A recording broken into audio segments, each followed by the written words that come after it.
É isso aí, galera, tô de volta analisando questões de arte no Enem. Isso mesmo, cai, né, de 8 a 9 aí, questões de arte no Enem e você precisa estar preparado para isso. Vamos, né, começar mais do que depressa porque aqui não tem enrolação não. Né? Não se esqueça, o vídeo anterior é o primeiro link da descrição, né? Vai aí na descrição, se você quer assistir o vídeo anterior com as 5 primeiras análises de 5 questões, clica aí, vai lá, assiste, deixa seu like, compartilha. No vídeo anterior tem um vídeo explicando como você faz uma leitura de uma questão, né? Distinguindo aí caráteres temporais ou físicos, aspectos aí de personalidades nas artes, nas pinturas, né? Então assim, vai lá, clica nos links que estão aí na descrição para você acompanhar os vídeos anteriores e bora para a primeira questão.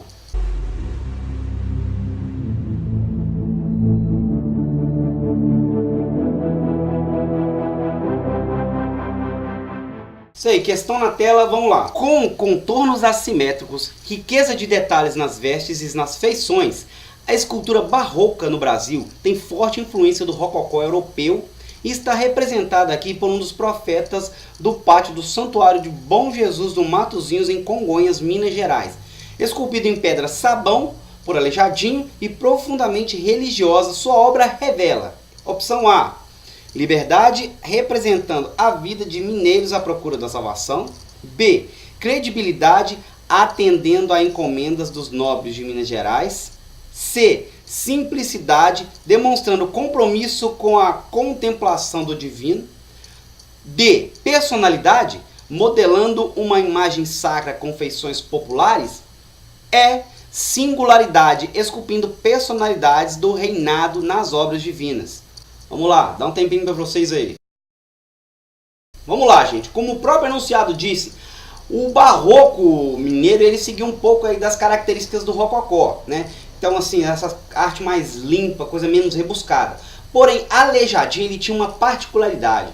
Ele fazia representação em suas esculturas com o rosto de pessoas populares da época, né? Exemplo, numa escultura sua de um santo, ele esculpia o rosto de uma pessoa, de um andarilho, de uma mulher ou de um mendigo, né? Uma criança. Enfim, ele esculpia rostos de populares da época, saindo um pouco dessa contextualização da própria história da imagem. Ou seja, ele usava elementos da época para retratar as suas esculturas, né? Roupas, vestimentas e até mesmo a própria caracterização física da pessoa. Então quem respondeu letra D acertou aí, dá um like e vamos para a próxima questão. Isso aí, gente, a próxima questão ela fala sobre música, é uma questão nível, vamos dizer que é um nível fácil até. Então vamos lá, questão na tela. A música pode ser definida como uma combinação de sons ao longo do tempo.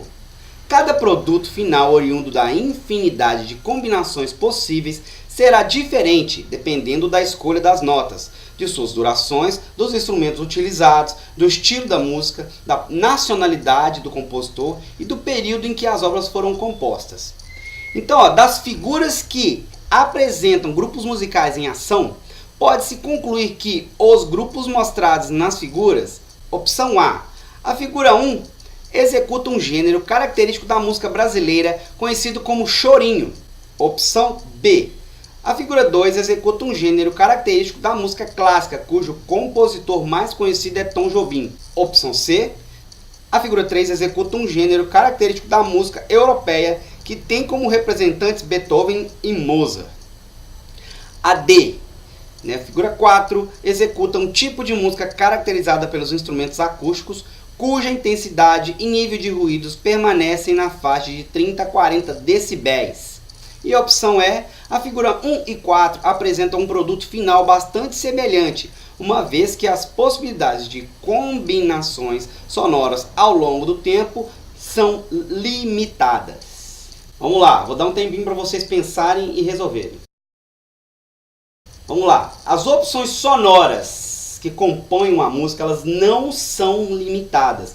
Isso aí já exclui de cara, né, a opção E, que diz que as opções são limitadas. As demais opções, tirando a correta, claro, elas fazem menção ao estilo musical e uma conotação de uma coisa que talvez ali não se encaixe muito bem com o que foi dito. Por exemplo, Tom Jobim, né, é um mestre da música clássica. Como assim, gente? Bossa Nova, Brasil, nada a ver com música clássica. Então, na figura 1, os instrumentos de cordas e de percussão permitem associar os quartetos ao ritmo do choro, tomando correta a alternativa A.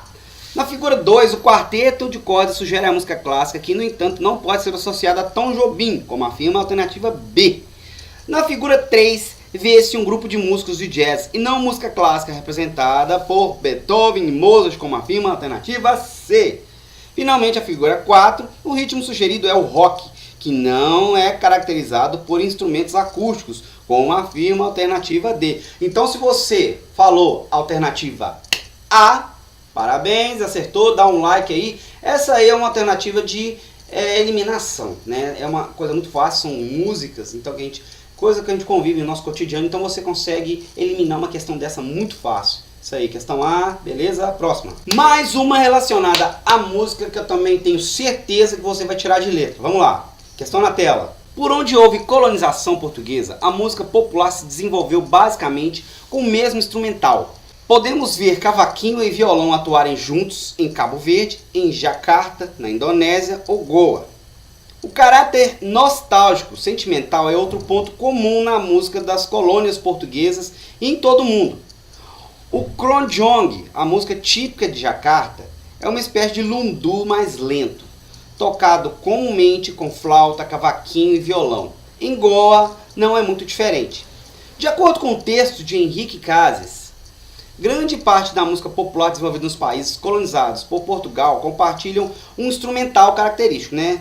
Destacando-se o cavaquinho e o violão. No Brasil são exemplos de música popular que empregam estes mesmos instrumentos. Vamos lá, opção A, maracatu e ciranda. B, carimbó e baião. C, choro e samba. D, chula e siriri. Letra E, shot e frevo. Tempinho pra vocês aí. Isso aí, gente, tá na cara que é a opção C, né? O cavaquinho e o violão estão comumente relacionados ao samba e ao choro. Nós que somos brasileiros, não é possível que a gente erraria uma questão dessa, ok? Mencionando aí sobre o enunciado, né, que esses ritmos que foram falados aí, do lundum, entre outros aí, são ritmos que foram vindo, né, com a colonização brasileira, né? Portugal trouxe aí a sua cultura musical, e entre outros escravos também trouxeram a sua cultura musical dos países, né, principalmente da África. Então o Brasil é um país muito rico musicalmente falando e conhecedor de vários ritmos. O lundum é um deles, entre outros, como a própria capoeira, o jongo. Foi a letra C que você marcou aí? Deixa o seu like. Vamos lá, próxima questão. Vamos lá, questão na tela. O pintor espanhol Pablo Picasso, que viveu de 1881 a 1976, e um dos mais valorizados no mundo artístico, tanto em termos financeiros quanto históricos, criou a obra Guernica, em protesto ao ataque aéreo à pequena cidade basca de mesmo nome. A obra, feita para integrar o Salão Internacional de Artes Plásticas de Paris, percorreu toda a Europa, chegando aos Estados Unidos e instalando-se no MoMA, de onde sairia apenas em 1981. Essa obra cubista apresenta elementos plásticos identificados pelo: opção A, painel ideográfico monocromático que enfoca várias dimensões de um evento, renunciando à realidade, colocando-a sem plano frontal ao telespectador. Opção B, horror da guerra de forma fotográfica com uso de perspectiva clássica, envolvendo o espectador nesse exemplo brutal de crueldade do ser humano. A C, uso das formas geométricas de mesmo plano, sem emoções, expressão, despreocupado com o volume, a perspectiva e a sensação escultórica. A D, esfacelamento dos objetos abordados na mesma narrativa, minimizando a dor humana a serviço da objetividade, observada pelo uso do claro e escuro. E a E, o uso de vários ícones que representam personagens fragmentados bidimensionalmente de forma fotográfica, livre de sentimentalismos. Vou dar um tempinho para vocês responderem aí, gente. Vai lá. Vamos lá, galera. Falando sobre o Pablo Picasso, né, que ele foi um dos criadores do cubismo, né, o principal, na realidade. Vem dessa coisa da geometrização, da caracterização, da desfiguração do rosto das pessoas, dos personagens em si. Quando ele criou essa obra Guernica foi por uma encomenda, claro, né? Tem até uma frase de Picasso que diz que um general alemão perguntou para ele: foi você que fez essa pintura? Ele virou para esse general e falou assim: não, essa pintura foi você quem pintou. Isso relacionado porque quem destruiu a cidade de Guernica foram os alemães. E isso aí gerou muito sofrimento, muita calamidade. E Picasso montou esse quadro numa ideia de protesto também, né? Mas assim, com personagens expressando muito sentimento, né? Muita emoção. Bem tridimensional o quadro, né? Figuras ali fragmentadas, mas sim, não perde o aspecto sentimental da coisa. É um quadro onde você consegue ver claramente os elementos do sofrimento, as pessoas, o fogo. Se você falou questão A, certíssimo. Por quê? Ele é um quadro que ele de certa forma, ele não está obedecendo ali a realidade da coisa. São formas, são corpos distorcidos, né?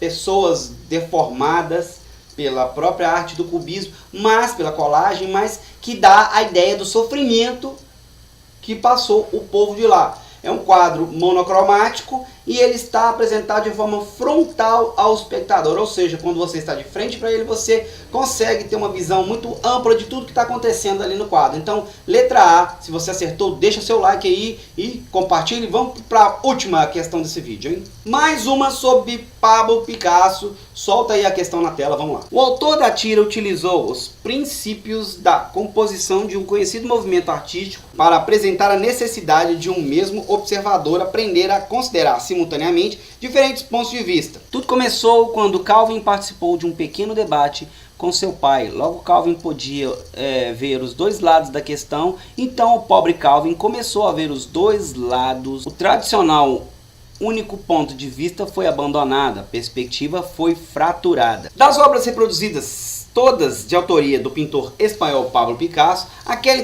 cuja composição foi adotada um procedimento semelhante é a opção A com o quadro Os Amantes, a B com o quadro Retrato de François, C com o quadro Os Pobres na Praça, D Os Dois Saltimbancos, ou a E, né? Marie-Thérèse apoiada no cotovelo. Vamos lá, pensa aí que essa aí também tá facinha. Se você respondeu a opção E, tá corretíssimo, gente. Pablo Picasso ele teve várias fases, né, na sua pintura. É claro que aí na questão, as quadros eles estão em preto e branco. Se você for observar, eu vou disponibilizar aqui as telas coloridas, olha só. Mas aqui eu tenho as telas coloridas. E você pode observar que ele tem as fases coloridas. Ele tem a fase rosa, a fase azul. Então assim, ele teve a fase do cubismo. E o que o personagem da tirinha está representando aí é um rosto desfigurado, ou seja, né, um olho mais em cima, um outro mais embaixo. A figura, o quadro que representa melhor essa comparação é o quadro da letra E, gente. Então se você acertou, é claro que você acertou. Essa é uma questão de nível fácil. Lembra, gente, se você erra uma questão fácil e chuta uma difícil lá na frente, você sabe que a sua classificação, a sua pontuação no Enem, ela é menor do que aquele que errou a fácil e acertou a difícil, né? Então se liga aí nessa questão aí dessa média aí de acertos, viu?